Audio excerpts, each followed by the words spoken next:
पुढचा बॉल फुल टॉस, मोठा आक्रमण केलंय, बॉल चाललाय लॉंग ऑनला, अगदी लांब पल्ल्याचा. बॅटिंग करत असताना उसामाच्या बॅट मधून सिक्सर.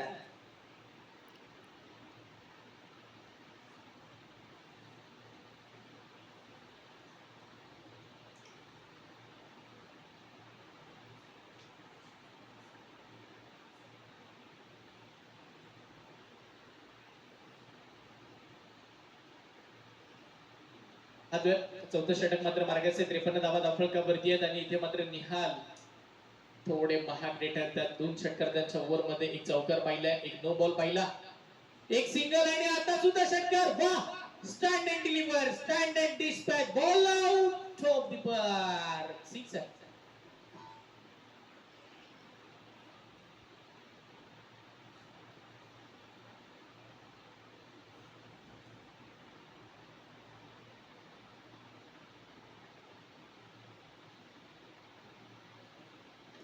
इकडे मात्र आपण जर पाहिलं तर या षटकाराच्या साह्याने टीमची धावसंख्या वाढली आहे. पहा म्हणजे वादळ आधीची शांतता होती असं म्हणावं लागेल आता, कारण की ओसामा पहिला ज्या वेळेला तो सलामीसाठी आला पॉवर प्लेच्या षटकापासून तो थोडा शांत राहिला आणि आता तिथून पुढे त्याचं वादळ मैदानाच्या आतमध्ये. मी म्हटलं होतं ओसामाचा खेळ या खेळपट्टीवरती सातत्यपूर्ण आम्ही चांगला होतानाच पाहिलाय आणि आताही तो चांगला खेळतोय. याही वेळेला अजून एक सीएचे बीयूके चाबुक शॉट डीप बॅकच्या कव्हरला, याही वेळेला सिक्सर, सिक्सर नंबर 3.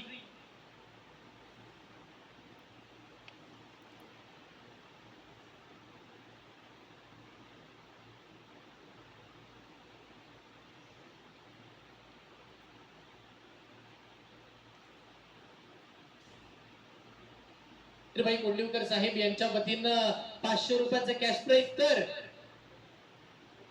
शहीद चोगळे यांच्या वतीनं ओसामासाठी तब्बल 5000 रुपयाचे कॅश प्राइज इकडे जमा झाले. वा, त्या दर्जाचा खेळ झालाय ओसामाचा. त्यानं मंत्रमुग्ध केलंय, त्यानं त्याच्या बॅटिंगच्या संपूर्ण खेळानं सगळ्या प्रेक्षकांना आपल्या प्रेमात पाडले. याही वेळेला आक्रमण केलंय. वा, या स्पर्धेतील सर्वाधिक महागडे षटक, तब्बल 36 धावा एका ओव्हर मध्ये येताना आपल्याला पाहायला मिळतात आणि त्याचे फॅन फॉलोईंग मैदान